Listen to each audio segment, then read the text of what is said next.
To have a great real estate practice, you just have to be a good salesperson. Well, there takes a lot more skills than that and a lot more details to actually have a long-term career in real estate that creates more transactions over the years, a better life, more money, more savings, and more freedom. Today, I'm going to give you 6 essential tips that you need to put in place. Some you may already have, some you can add to, that are going to help you get there and build a business that's worth having.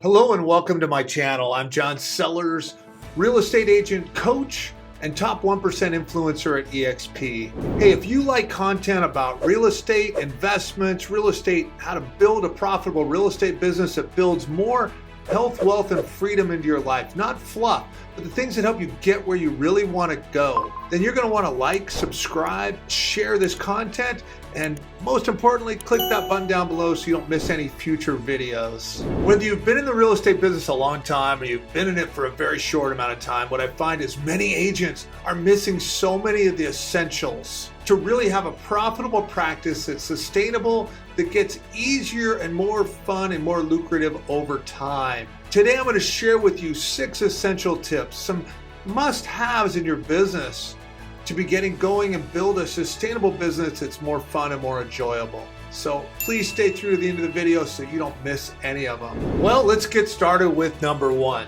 creating a business plan. You know, I find that agents that are newbies get started and they have no idea what a business plan is. What do I need to do? But yet, after I've been in this for 30 years, I meet agents that are good agents. Most of the top producers, I'm going to tell you, they're big time producers, they have business plans. But a lot of agents doing 20 to 40 deals a year, they don't have a business plan. But to make it work, you want to have a business plan that's written out every year. Every year it's reevaluated. It could be reevaluated quarterly, but it should be rewritten every year. And for new agents, you need to sit down, and this business plan only needs to be 1 page for the newer agents. Where is my business coming from? What things do I need to do to produce that business? What personal development I need to do? What training do I need to do? How much prospecting I need to do? And your manager at whatever office you're at should be able to help you do that. For those of you who've been in the business longer, who's your mentor? Who's a cohort that you work with that you could help each other on this? The business plan is so critical. If you're starting out 2023 without a business plan, shame on you. Let's get it done. So let's jump into number 2. Top agents have a coach or a mentor. They pay somebody to help them get to where they want to go, to see the blind spots, to help them with accountability. This is a huge thing. And you know, it's the chicken or the egg. You know, well, when I make enough money, then I'll hire a coach. But then people get there and they're making money, well, I don't need a coach. Well, how fast could you get to where you want to go if you're paying somebody that was experienced to help you get there? That is critical. So we see that with top agents. Now, there's many different types of coaching programs you can do. You can do one-on-one coaching programs, a little more expensive, and they come in various different ranges. Many of them you get for $500 to $1,000 a month, to I know some coaches that are $3,000 and $4,000 a month, okay? The others, you can do group coaching programs where there's 3 or 4 or 5 you want to call, and you're still going to get that essential piece. But I'd say that is so critical, is getting ahead to have somebody help you see your blind spots, see yourself more clearly, so you can skip, and you don't have to take every stair up. You can actually skip steps to go to the ladder if you're doing it right. So here we go with number 3 of the essential tips. Get your finances in order. Okay? So if you're a new agent, set your accounts up right. That means you should have a credit card that you use just for your business. You should have a checking, a savings, and an account where you prepay your taxes. Now, if you're an experienced agent, you're saying, I don't have those right now. Well, then you better get them, right? So we should have a credit card that we only use. We should have a business account that's a checking account. And it doesn't have to actually be a business account. It could just be personal, but you know what it is. You can identify it. So checking, savings, and an extra savings where you're going to take a percentage of your check and put it into that account. Because what I'm going to tell you is where people get messed up with finances as an agent is taxes. And when you get behind on taxes, it's like it just keeps going. It seems like you're never able to get out of that hole. So the more you can live on less, and take your time, the better off you are. And remember, this business is about not just making money so you can spend it. It's making money so you can build a life for yourself and putting things into place. So that is critical to get your finances in order. All right, here we go with number 4. Man, this seems so simple, but I find top agents don't have this in place. Do you have all of your clients, all of your past clients, all of your folks in a database that is organized? Are you communicating with them on a consistent basis? So for you that are newbies, how many people do you know? You can come with a list of 200 people. You need to get their names, addresses, phone numbers, social media contacts, and start communicating with them at a minimum of 36 times a year. Probably should be 50. For those of you in business a long time, I just talked to an agent, a phenomenal agent. She's been doing 60 to 100 deals a year, and she's never put her folks in a database and consistently communicated with them. She could have been doing 100 deals a year with her eyes closed, but now she's done it, so good for her. She's doing it now. So the question is for you, are you really focused on that? Because if you look at where your business came from, it came from that most of the time. But those past clients, your spirit, but you're not adding enough value to them. You don't have it organized in the way you could to treat it like a business. So what if you did?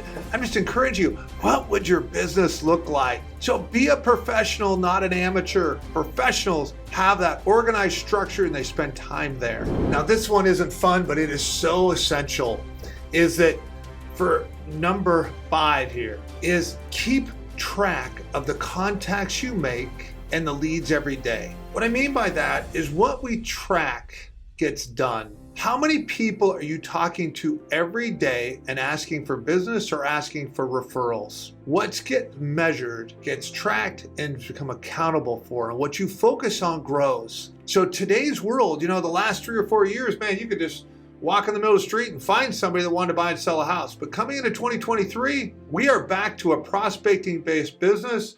You have got to get your message out. You've got to get contacts. So how many folks are you going to talk to every week to help you get where you want to go and reach your goals?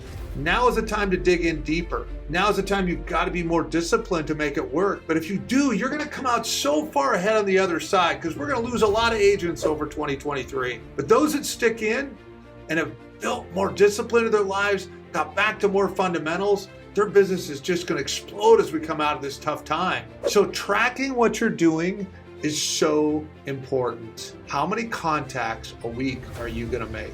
Now that could be a measurement of how many business cards you're going to send out, how many thank you cards. That could be as also how many direct messages I'm going to send on Facebook. So you decide what those touches are going to be, but how many personal touches you're going to make and how many new leads do you need to get every week to hit your goals? Because if you're not sure about what your goals are and you're not sure about how many contacts you're going to make, it's going to be hard getting there. All right, here we go for number 6.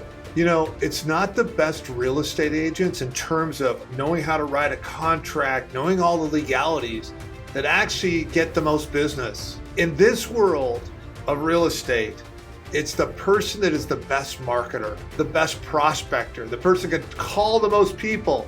Who's going to win? The person that makes 5 calls a week but really understands how to write a great contract and get straight A's, or the person that makes 400 contacts a week, but doesn't know how to write at all? Which one do you think is going to do more business? I know, it's sad, but it's true. So you need to become a marketer.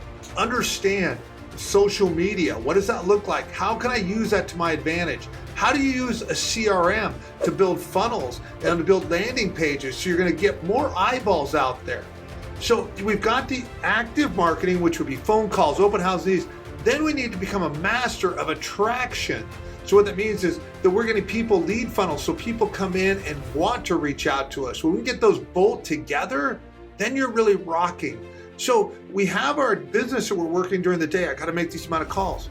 But we need to be educating ourselves consistently about new ways to market so that we can make our lives easier and have more inbound coming. But until you've got that inbound coming, you've got to be doing that outbound as well. So, I just finished 6, but stay on board because I've got number 7 for you coming right now. So if you want to make it work in the next 10 years, you've got to figure out video and social media. It is here to stay. It's not going away. What the beauty is, most of us are scared to do video. So most people won't do it because they're scared. They think it's complicated. Well, it is a little bit. But you know what? Selling real estate's complicated. Being a parent's complicated. Being married's complicated. Growing up's complicated.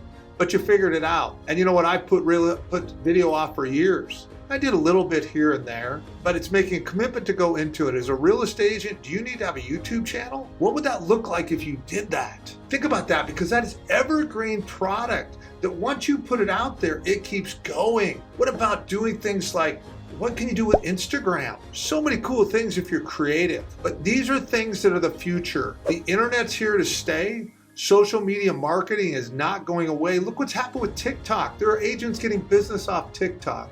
But I'm going to tell you, secret number 7 is you need to get a social media strategy, and you need to get over any fear you have of video, start making videos, create a YouTube channel, make it happen. Hello again, John Sellers, real estate coach, top 1% influencer at eXp Realty. Hey, if you'd like more content about this, about how to sell more real estate, what's going on in the industry, investments, health, wealth, freedom, all the things that I focus on and teach to be able to create a life that you want. If you like that, please like, share, and subscribe, and hit that bell below so you don't miss any future videos. Now, if you're curious about how you might be able to get free coaching with me and partner with me, look at the description below, and it'll give you contact information to reach out to me, and we'll have a no obligation strategy session. It'd be nice. Until the next video, thank you very much for following and supporting me. Have a great day.